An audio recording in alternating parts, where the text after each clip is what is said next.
Hello friends, तो आज हम एक इम्पोर्टेंट टॉपिक देखने जा रहे हैं कि क्या विचार ही संसार है। मतलब जो हमारे मन में विचार आते हैं, क्या वही संसार है हमारा। तो इसी को ही हम समझेंगे, क्योंकि विचार हमारे लिए तो हमारा विचार ही संसार है। अब वो साइंस की बात खैर अलग है। साइंस क्या कहता है कि बिग बैंग से इस की शुरुआत हुई और एवोल्यूशन के द्वारा ये जो है प्रगति चल रही है आगे की ओर। ये सब बात की बातें हैं, ये सब तो खैर फिजिकल लेवल पर ठीक है, इन सबको हमने समझाया भी है। ऐसा नहीं है कि संसार है ही नहीं, वो सब अलग बातें हैं। लेकिन हम अध्यात्म की जब बात आती है तो वो फिजिकल चीज़ें ढूंढने को नहीं कहता कि ये ढूंढो वो ढूंढो। वो देखता है दुख है, हमें हमें उस दुख को दूर करना है। और वो ये भी देखता है, अरे उसमें भी कई तरह की वो होती हैं, ओंटोलॉजी, एपिस्टेमोलॉजी, अरे कई तरह की शाखाएं हैं। कोई ढूंढता है कि ये संसार कैसे बना, कोई ढूंढता है कि मैं कौन हूँ, कोई ढूंढता है कि आखिर मैं यहाँ क्यों हूँ। ऐसी चीज़ें, मतलब सबकी अलग अलग शाखाएं हैं। लेकिन खैर संसार कैसे बना ये बात की बात है। हमें ये समझना है कि जो ये संसार है फिजिकल लेवल पर नहीं, हमारे लेवल पर, आध्यात्मिक लेवल पर, क्या वो हमारे विचारों से ही बना हुआ एक है। और विचार भी मैंने कहा है पूर्णतः कंडीशनिंग होते हैं। विचार तुम्हारे माहौल और परिस्थिति के अनुसार ही आएंगे, तुम्हारे प्रकृति के गुण के अनुसार ही आएंगे। जैसे उस प्रकृति में माहौल होगा उसी अनुसार आपके विचार भी आएंगे।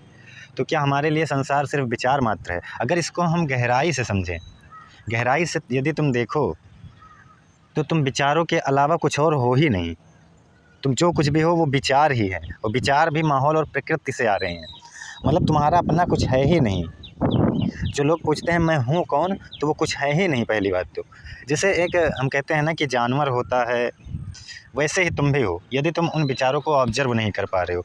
मनुष्य के अंदर और जानवरों के अंदर एक ही डिफरेंस होता है कि मनुष्य उन विचारों को ऑब्जर्व कर सकता है और जान सकता है। विचार जो है प्रकृति और माहौलवश आते हैं ऑटोमेटिक, लेकिन ये चीज़ें जानवर नहीं कर सकते। उनके अंदर इतने सोचने समझने की क्षमता नहीं होती। खैर उनको अपने शरीर के प्रति मैं भावना होती है, लेकिन इस लेवल पर नहीं होती कि मैं जिस लेवल पर मनुष्य की होती है। तो मैं भावना या ये विचार, ये मन, ये सभी एक ही बातें हैं। तो तुम्हारे लिए, तुम जिस लेवल पे हो उस लेवल पर, तो तुम्हारे लिए ये जो विचार हैं वही संसार है। क्योंकि एक हिसाब से देखा जाए तो संसार कुछ अलग है ही नहीं। संसार मतलब क्या हुआ, अगर आध्यात्मिक भाषा में कहें तो प्रकृति जिसको कहते हैं, जिसको मैं माहौल कहता हूँ हमेशा, वही संसार है। और माहौल कैसे बन रहा है? माहौल में जो भी चीज़ें कार्य कारण श्रृंखला चल रही है, ये चीज़ हम जानते हैं, कॉज इफेक्ट रूल। मतलब क्या है कि जो पहले था, और इसी को जो है साइंस एवोल्यूशन कहता है कि जो पहले है उसका जो कॉज था उसका इफेक्ट मैं हूँ, मैं जो होऊंगा इसका इफेक्ट कल कोई होगा। कि मतलब पूर्णतः कोई स्वतंत्र नहीं है। और मैं जो आज यहाँ हूँ वो उस प्रकृति में, उस परिस्थिति में कोई कॉज रहा होगा जिसकी वजह से मैं हूँ। और मैं भी उन कॉज से परे नहीं हूँ। जो कॉज था वैसा ही मेरी भी सोच, वैसे ही मेरी भी प्रकृति होगी, वैसे ही मेरे विचार आएंगे। और विचारों के अनुसार हार्मोन रिलीज होंगे शरीर में, और हार्मोन जैसे रिलीज होंगे वैसे ही हमारी शारीरिक प्रतिक्रियाएं होंगी। तो मैंने बार बार कहा है कि अध्यात्म का मतलब आध्यात्मिक होना कोई भगवान को पाना नहीं होता। तुम्हारी मैं भावना को, जो तुम कहते हो मैं करता हूँ, उस मैं करता को ख़त्म करना। इस बात को भगवत गीता एकदम सीधे सीधे यही बातें कह देती है कि तू जो कहता है कि मैं करता हूँ, उस मैं भावना को तू हटा। और उसमें कई मार्ग बता दिए गए हैं भगवत गीता में, सबका समाहित है, समझ लो। ज्ञान मार्ग क्या कहता है कि तू खुद को देख कि तू करता नहीं है। यहाँ सब प्रकृति बस खुद ही होते रहे हैं। सब एक ही बात करता है, उस मैं भावना को, उस अहंकार को, उसको हटाने की बात करता है। सब प्रकृति के गुण के अनुसार खुद ही होते हैं, ये बात समझ तू। लेकिन तुम्हारा अहंकार नहीं मानता कि मैं कुछ करता ही नहीं हूँ। यहाँ तक कि तुम्हारा अहंकार खुद कंडीशन है, वो खुद ही प्रकृति है, प्रकृति के गुण वो खुद ही है, लेकिन वो ये भी नहीं मानता। अब उसमें एक ही पॉजिटिव चीज़ है कि वो इन चीज़ों को ऑब्जर्व कर सके बस, जिससे कि उसके विचारों की पकड़ कमज़ोर हो सके शरीर से, जिससे कि विचार उसको इफ़ेक्ट ना कर पाएँ। यही एक पॉजिटिव पॉइंट होता है मनुष्य में, और लोग उसका भी इस्तेमाल नहीं कर पाते। तो इससे मनुष्य और जानवर की चेतना में क्या डिफरेंस हुआ? क्योंकि जो चेतना तुमको मिली है, जो जागरूकता तुमको मिली है, जो ज्ञान तुम्हें मिला है, तुम उसका फ़ायदा नहीं उठा पा रहे हो। तो जानवर और तुम्हें क्या डिफरेंस हुआ? देखो, तुम्हारा गुस्सा वो भी दूसरे देते हैं, सुख भी दूसरे के द्वारा मिलता है, दुख भी दूसरे के द्वारा मिलता है, ईर्ष्या भी दूसरे से होती है, लोभ भी दूसरों का, मोह भी दूसरों का। अपना क्या है तुम्हारा? इस बात पर कभी तुम सोचते तक नहीं हो। मैं कौन हूँ ये तो बाद की बात है, मुझे दुख क्यों हो रहा है ये भी नहीं सोचते। मतलब इतना क्लियरली गहराई से तुम जाना ही नहीं चाहते, तुम डरते हो क्योंकि तुम्हें उसमें भावना तुम्हारी ख़त्म होगी ना कि मैं करता हूँ, उसको हटाना पड़ेगा। यही बातें जो है भक्ति योग करता है। भक्ति योग क्या करता है कि अपने अहंकार को समर्पित कर देता है कि हे भगवान, सब कुछ तुम ही करते हो। अब इसका मतलब ये नहीं कोई भगवान कहीं बैठा है वो कर रहा है, इसका रियल मतलब यही हुआ कि जब तुम अपने अहंकार को समर्पित करोगे तो तुम देखोगे कि यहाँ प्रकृति बस सब कुछ प्रकृति के नियम और गुण के अनुसार होता है। मैं कौन हूँ बीच में जो आ गया, बिना मतलब का मैं दुखी हो रहा हूँ, बिना मतलब का मुझे चिंता हो रही है, बेचैनी हो रही है, वो मैं है ही नहीं। क्योंकि साइंस भी कहती है ये मेमोरी की कंटिन्यूटी है, कोई अस्थाई मैं नहीं बैठा तुम्हारे अंदर। और यही चीज़ शायद बौद्ध दर्शन भी कहता है कि कोई अस्थाई मैं नहीं है तुम्हारे अंदर, कोई मैं भावना, कोई अहंकार नहीं है, तो कोई अस्थाई मैं नहीं होता। और वही मैं जो है भगवत गीता में भगवान कृष्ण ने जीवात्मा कह दिया है। जीवात्मा मतलब कुछ अलग नहीं, उसी मैं की बात वो भी कर रहे हैं कि जीवात्मा शरीर बदलती है, तो इसका मतलब वो यही कह रहे हैं कि जब अगला शरीर आया उसमें वही माहौल और प्रकृति के अनुसार कार्य कारण कॉज इफेक्ट रूल से वही गुण फिर आ गए। यही हो गया जीवात्मा का बदलना। इसका मतलब कोई पर्सनल जीवात्मा नहीं थी उसके अंदर, कोई बैठा नहीं था। और मैंने अगर कहा भी हो किसी वीडियो में कि कोई पर्सनल जीवात्मा नहीं है, तो इसका मतलब ये नहीं कि मतलब मैंने कहा होगा कि शरीर में जब तक ये शरीर है तब तक पर्सनल मैं है, तो इसका मतलब ये नहीं कोई अंदर बैठा है। इसका मतलब यही था तुम्हारा वो अहंकार होना उस प्रकृति माहौल के हिसाब से। तो ये जो संसार तुमने बनाया है, ये प्रकृति माहौल, लोभ मोह ईर्ष्याएँ, ये सब बस तुम्हारे विचार हैं, तुम्हारे विचार ही तुम्हारे संसार हैं। इसीलिए मैंने कहा क्योंकि तुम विचारों से पूर्णतः कंडीशनड हो, तो तुम्हारे लिए तो संसार क्या हुआ, विचार ही हुआ ना। क्या तुम वो संसार जो फिजिकल लेवल पर है वो अलग बात है, मैंने इसलिए पहले कह दिया, उस संसार की मैं बात नहीं कर रहा हूँ। तुमने जो बनाया है, तुम्हारे लिए जो संसार है, जो प्रकृति है, जो माहौल है, वो तो बस विचार ही हैं। विचार के अनुसार तुम जी रहे हो, प्रकृति माहौल के अनुसार एकदम जी रहे हो, एकदम मतलब जैसे कहते हैं ना कि ऐसी जगह जहाँ पर कि अंधेरा ही अंधेरा है, कोई वहाँ नहीं उजाला है, तो उसी में तुम भी जी रहे हो। उजाला कब होगा, जब तुम जाग जाओगे, तुम देखोगे, तुम विचारों को ऑब्जर्व कर सकोगे। सब अंधकार में जी रहे हैं, पता नहीं कैसे, कोई मतलब इफ़ेक्ट ही नहीं उनमें। सब विचारों माहौल से कंडीशन है, पूर्णतः सब कुछ प्रकृति वश हो रहा है। वो सोचते हैं मैं करता हूँ, मतलब कितनी बड़ी कमी हो। इसी से वो दुख मोह ईर्ष्या लोभ द्वेष चिंता सब में फंसे होते हैं। अभी आप मानसिक हॉस्पिटल चला जाओ, वहाँ मेंटल इलनेस वालों के भरमार है, वो सब चिंतित हैं, दुखी हैं। वो क्यों दुखी हैं, चिंता से दुखी हैं। किसी को किस बात का दुख, किसी को किस बात की चिंता, और सब वही अहंकार कर रहा है उनका, जो है ही नहीं, वही शरीर को इफ़ेक्ट किए हुए है। और शरीर को जब ये अहंकार को ये पता चलेगा, विचारों को तुम ऑब्जर्व करोगे, ये पता चलेगा क्योंकि विचार के अनुसार ये हार्मोन रिलीज हो रहे हैं और विचार माहौल से आ रहे हैं और अहंकार नाम का चीज़ है ही नहीं। तो जब उसको ये पता चलेगा ये तो सब अपने आप होता है यहाँ पर, तब उसके विचारों की पकड़ जो है वो कम हो जाएगी शरीर से, जिससे कि हार्मोन्स रिलीज नहीं होंगे उस तरह के। जब पकड़ नेगेटिव विचारों की पकड़ जो है कमज़ोर हो जाएगी या पॉजिटिव विचारों की पकड़ कमज़ोर हो जाएगी, तो हार्मोन्स जो है वैसे नहीं रिलीज होंगे। इसका मतलब क्या हुआ, ये प्लेसेबो इफ़ेक्ट है, नोसेबो इफ़ेक्ट है कि जो तुम सोचते हो वैसा ही हो जाता है। तुम्हारा मन उन चीज़ों को मानता है, यही बातें।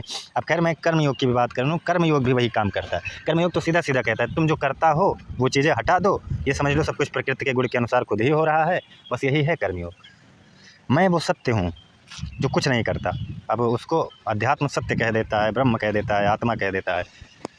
इसका मतलब ये नहीं कहीं कोई सत्य, कहीं कोई ब्रह्म, कहीं कोई आत्मा बैठे, मतलब वो एक ब्रह्म कह देता है, उसके ही अंदर सब कुछ हो रहा है, मतलब सब में वही व्याप्त है और वो इन सबसे परे है। इसका मतलब यही है कि तुम्हारे अहंकार को जानने के लिए वो एक शब्द दिया गया, और यही चीज़ ध्यान योग भी करता है। अब ध्यान योग में कई तरह के आ जाते हैं, फिर पतंजलि का योग आ जाता है, विचारों को ऑब्जर्व करने को वो भी कहते हैं। उसके बाद हठ योग आ जाता है जो तंत्र शास्त्र का है, वो भी श्वासों पर ध्यान देने को कहते हैं। मतलब सभी लोग बस तुम्हें विचारों को ऑब्जर्व करने को कहते हैं। विचारों को ऑब्जर्व करना कोई जादुई चीज़ नहीं है, कुंडलनी चलना कोई जादुई चीज़ नहीं है। कुंडलनी का मतलब कोई जादुई चीज़ मत समझ लेना, उसका मतलब तुम्हारे श्वासों को ही ऑब्जर्व करना, और धीरे धीरे अपने आज्ञा चक्र पर ध्यान देते देते तुम उन विचारों के दृष्टा हो जाओ। ये समझो कि विचार तो प्रकृति और माहौल बस आ रहे हैं, यही होता है। कुंडलनी मतलब कोई जादुई चीज़ नहीं होती, ये सब बकवास है, जादू चमत्कार ये सभी कुछ नहीं है। तो मैंने इसीलिए कहा कि ये जो संसार है क्या विचार ही है, तो ये सत्य है। तुम्हारे लिए ये जो संसार तुमने बनाया है तुम्हारे विचारों के अलावा कुछ नहीं है, और विचार भी एक एक विचार कंडीशनड है। तुम क्यों ये सोचते हो सब कुछ मैं कर रहा हूँ, किस बात का तुम्हें ईगो, किस बात की तुम्हें चिंता, किस बात का तुम्हें डर। यहाँ सब प्रकृति और माहौल बस खुद ही हो रहा है, लेकिन ये बातें तुम मानना नहीं चाहते क्योंकि तुम्हारे अहंकार पर चोट लगती है। ये बातें तुम स्वीकार करना नहीं चाहते। कह तो देते हो कि भगवान की मर्जी के बिना पत्ता तक नहीं हिलता, लेकिन फिर भी उस भगवान की मर्ज़ी के बिना पत्ता नहीं हिलता और कण कण में भगवान है। ये चीज़ें बस सिर्फ कहते हो, बाकी इन सबको ऑब्जर्व नहीं करते। ये चीज़ें जो है, जो ये शब्द तुम कह रहे हो, ये फिलोसॉफिकल शब्द हैं, और इसी को ऑब्जर्व करो तो दुख दूर हो जाएंगे सब। ये लोभ मोह ईर्ष्याएँ ये सब कुछ नहीं है, सब तुम्हारे माहौल प्रकृति के द्वारा बने हुए विचार हैं सिर्फ। और वो विचार भले ही एक सॉफ्टवेयर की तरह हों, लेकिन वो हार्डवेयर को इफ़ेक्ट करते हैं, तुम्हारी बॉडी को इफ़ेक्ट करेंगे। तो इसी बात को समझना है। तो यहाँ पर इस संसार में सब कुछ अपने आप होता है, कॉज इफ़ेक्ट रोल चलता है यहाँ पर। लेकिन तुम्हारा कोई अस्थाई मैं नहीं है कि तुम्हारे अंदर कुछ बैठा हो, कुछ नहीं है तुम्हारे अंदर। बस सिर्फ ये एक मशीन है, एक रोबोट है, प्रकृति की चल रही है। प्रकृति की ये एक रोबोट है, इस बात को ध्यान देना। तुम्हारा शरीर, तुम्हारे अंदर कोई बैठा नहीं है जो कहे कि मैं ये मेरा शरीर, ये सब कुछ नहीं है। ये बस एक अहंकार की उद्घोषणा है कि मैं हूँ, बाकी कोई नहीं है। कोई जीवात्मा, कोई मैं, कोई मन, ये सब नहीं है। ये सब प्रकृति और माहौल बस कंडीशनिंग है। और ज्ञान के द्वारा, इसी बात का ज्ञान, चाहे अब ज्ञान योग मैंने समझाया, ध्यान योग, भक्ति योग, कर्म योग, ये सभी एक ही बात करते हैं कि तुम उन विचारों को ऑब्जर्व करना जान जाओ। देख लो उन विचारों को कि प्रकृति और माहौल बस खुद ही आते हैं। मैं माहौल कहता हूँ बार बार, क्योंकि सोशियोलॉजी कहती है इस बात को कि तुम्हारा सोशियोलॉजी, सोचो वो साइकोलॉजी, सोशियोलॉजी, न्यूरो साइंस, ये सभी यही बातें कह रहे हैं कि सब कुछ ऑटोमेटिक हो रहा है। तुम बिना मतलब कि इसमें डिस्टर्ब हो, तुम हो ही नहीं। जो डिस्टर्ब है वो है ही नहीं, पहली बात। बस विचार पे, तुम्हारे विचारों की पकड़ तुम्हारे शरीर पर बहुत मजबूत हो गई है। और विचार मतलब क्या? मन और विचार मतलब एक ही है, उसको अलग मत समझना। मन विचार एक ही है, और अहंकार बस एक छोटी सी चीज़ उस मन का, जो मैं करता रहता है। तो विचार और मन एक ही है। तो वो जो मन है तुम्हारा डिस्टर्ब किया हुआ है, या विचार जो है, वो तो प्रकृति और माहौल बस बार बार चेंज हो जाता है। तो तुम खुद को यदि मन मानते भी हो, कुछ लोग कहते हैं मन है, कोई अहंकार है जो मेरे अंदर है, तो वो मन है ही नहीं। वो कहाँ पर्सनल है, वो तो समय समय पर चेंज हो जा रहा है, समय समय पर चेंज हो जा रहा है। और तुम फिर ये कहोगे कि कल भी मैं वही था, आज भी मैं वही हूँ। तो इसको मैं बार बार कहता हूँ, ये मेमोरी की कंटिन्यूटी है कि तुम्हें वो याद है कल तुम वही थे, इसलिए आज वही। क्यों मस्तिष्क में चोट लग जाने पर कुछ नहीं याद रहता? अगर तुम कोई पर्सनल तुम्हारे अंदर बैठा है तो याद होना चाहिए ना, नहीं याद रहेगा आपको। एक इंजेक्शन दे दिया जाए मेमोरी मिटाने वाली, तुम सब कुछ भूल जाओगे। एनेस्थेसिया दे दिया जाए, तुम बेहोश ही पड़े रहोगे। तुम्हारा वो मैं कहाँ गया फिर उतनी देर के लिए, जब तक कि उस दवा का असर है। कोई पर्सनल में नहीं बैठा, कोई कुछ नहीं बैठा तुम्हारे अंदर। तुम एक प्रकृति के रोबोट हो बस ये मैं भावना आ जाती है तुम में, वो प्रकृति और माहौल से आती है। जिस माहौल में आप रह रहे हो उसी अनुसार वो मैं भावना आएगी, उसी अनुसार तुम्हारे विचार आएंगे, उसी अनुसार तुम्हारा मन बन जाएगा। और जैसे विचार आएंगे वैसे शरीर रिएक्ट करने लगेगा, क्योंकि विचारों का पकड़ बहुत है तुम्हारे शरीर पर, मन की पकड़ बहुत है तुम्हारे शरीर पर। तो जो लोग कहते हैं कि मन को मनमानी न करने दो, ये सब नहीं करना है। मन तो अपना काम करेगा ही करेगा, उसको जितना रोकोगे वो उतना ही करेगा, उसको रोकना थोड़ी है। यही तो लोग गलती कर जाते हैं। उसको विचार आ रहे हैं, उसको बस तुम्हें ऑब्जर्व करना है, तुम्हें देखना है विचार को। और विचार को देखते देखते तुम्हें यही कुछ जादू ही नहीं होगा फिर, ये भी बात मैं कहता हूँ। तुम्हें बस यही होगा, जब तुम विचारों को देखने लगोगे, देखते देखते बस यही लगेगा कि ये विचार तो मैं इस माहौल में हूँ, दुखी वाला तो दुख वाला विचार आ रहा है, कहीं अच्छे माहौल में जा रहा हूँ वहाँ अच्छा विचार आ रहा है। मतलब विचार तो बार बार चेंज हो रहा है, और विचार ही मन है। और लोग कहते हैं कि तुम मन हो, तो विचार यदि मन है और मैं मन हूँ, तो मन तो बदल रहा है, मन तो स्थिर है ही नहीं। तो इससे क्या होगा कि ऑब्जर्व करते करते विचारों तुम्हें ये पता चल जाएगा प्रकृति और माहौल बसाते हैं, प्रकृति के गुणों के अनुसार आते हैं। और उसी के अनुसार जो है हमारे शरीर में जो विचार ही हार्मोन्स रिलीज कराते हैं। जैसे विचार वैसे हार्मोन रिलीज होंगे, तो वैसे ही हार्मोन्स रिलीज होते हैं, वैसे हमारे शरीर रिएक्ट करता है। इसमें कहीं कोई जादुई चीज़ नहीं है। तो तुम्हारे उसी मैं भावना को ख़त्म करना ही, जो दुखी है, जो है ही नहीं फिर भी दुख बनाए बैठा हुआ है, इसीलिए अध्यात्म है। कोई अस्थाई मैं नहीं, कुछ नहीं तुम्हारे अंदर, सब कॉज इफेक्ट रूल चल रहा है, सब कार्य कारण नियम से हो रहा है, सब प्रकृति के गुणों के अनुसार अपने आप होता है। तुम खुद प्रकृति हो, तुम्हारा मन ही प्रकृति है। क्या मतलब, कहाँ फंसे हो? गीता में भगवान कृष्ण कह देते हैं कि ये मेरी अपरा प्रकृति है अर्जुन। मन को, अहंकार को, ये जितनी भी इंद्रियाँ हैं, इन सब को वो अपरा प्रकृति इसलिए बाद में कहते हैं। उसके बाद कहते हैं वो ब्रह्म जो सत्य है वही परा प्रकृति है। इसका मतलब ये नहीं कि कोई ब्रह्म सत्य बैठा है, मतलब तुम अपने अहंकार को ऑब्जर्व करो, अपने विचारों को ऑब्जर्व करो, तो तुम्हें पता चलेगा कि ये सब खुद ही आते हैं, मैं कुछ तो अलग हूँ। अब अध्यात्म इसी को ब्रह्म सत्य कह देता है। इसका मतलब ये नहीं कि कहीं कोई ब्रह्म सत्य, तुम्हें तुम्हारे दुखों से मुक्ति के लिए ये चीज़ें हैं। तो अपरा प्रकृति या प्रकृति एक ही बातें हैं। तो ये मन भी तुम्हारा प्रकृति है, तुम्हारा शरीर भी प्रकृति है, सब प्रकृति है। तो तुम्हारे विचार ही संसार हैं, तुम्हारे संसार तुम्हारे विचार ही हैं। इसलिए मैं बार बार कहता हूँ your thought is your world. तो इस बात को ध्यान रखना। यहाँ पर सब कुछ जो है कंडीशनड है, सब कुछ ऑटोमेटिक होता है। तुम बिना मतलब के दुखी हो, जो है नहीं वो दुख बनाए बैठा हुआ है, जो है नहीं वो सुखी है। सब कुछ खुद ही होता है। मतलब लोग इसको मानना नहीं चाहते क्योंकि उनके अहंकार पर चोट लगती है कि मैं कुछ करूं, करता ही नहीं। तो बस यही बातें हैं। गीता साफ साफ एकदम कह देती है तुम्हारा दुख इससे एकदम कम हो जाएगा। कोई मेंटल इलनेस नहीं, कोई सब कुछ बकवास की बात है बिल्कुल। तुम्हारे विचार ही समझ लो तुम्हारे संसार हैं, और विचार कुछ है नहीं, बस कंडीशनड है एकदम। तुम स्वतंत्र हो, तुम देखो उन विचारों को ऑब्जर्व करो, तुम स्वतंत्र हो जाओगे इन दुखों से, इन लोभ, इन मोह, इन ईर्ष्याओं से। ऑब्जर्वेशन ही सत्य है, ऑब्जर्वेशन ही एकमात्र सत्य है। आत्मज्ञान, ऑब्जर्वेशन, जितना भी ये शब्द हैं, आत्मज्ञान जिसको कहते हैं, या ऑब्जर्वेशन, या ध्यान, योग, ये सभी जितनी चीज़ें ये एक ही काम करती हैं, तुम्हारे विचारों को देखना, जिससे कि ये पता चले विचार, माहौल और प्रकृति बस खुद ही आ रहे हैं, मैं इन सबको देख सकता हूँ बस। और देखने से उन विचारों का जो है पकड़ शरीर पर कमज़ोर होगी, जिससे कि मैं एक हैप्पी लाइफ जी सकूँगा। फिर वो विचार मुझे डिस्टर्ब नहीं कर सकते, क्योंकि विचार ही डिस्टर्ब करते हैं। कोई तुम्हें डिस्टर्ब करने वाला दुनिया में कोई नहीं है। मैं बार बार कहता हूँ कोई नहीं है जो तुम्हें डिस्टर्ब करे, तुम्हारे विचार ही डिस्टर्ब करते हैं। और विचार दूसरों से मिलते हैं, माहौल प्रकृति से मिलते हैं। और जब तुम विचारों को ही देखने लगोगे तो दूसरा कोई तुम्हें डिस्टर्ब ही नहीं कर पाएगा, तुम हैप्पी हो जाओगे। हर चीज़ दूसरों से तुम्हें मिली है। तो वही बातें, ये विचार ही तुम्हारे लिए संसार हैं। बस मैं इतना ही कहना चाहूँगा।